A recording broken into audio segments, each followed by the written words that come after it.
Hi, Derek! Balita ko, na-busted ka daw ni Ana. Huwag ka mag-alala, madami namang babaeng dyan eh, katulad ko.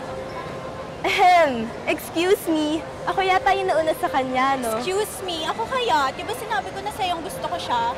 Pero hindi naman ikaw yata yung gusto niya. Ako ang gusto niya, no? By the way, I'm Celine. I'm sure na ako yung magugustuhan mo dahil ako, sporty girl ako. At saka feeling ko,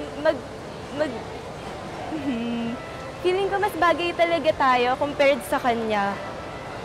By the way, I'm Rosemary, and sa tingin ko ako mas bagay sa'yo kasi mas maganda ako sa kanya. Tsaka maldita yan, hindi ko Excuse me! Excuse me, ako kayo.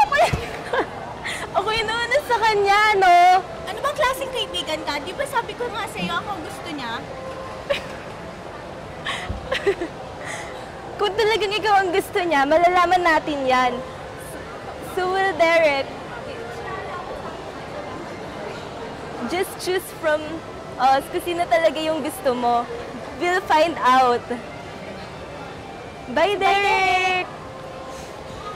Nakakahiya yun.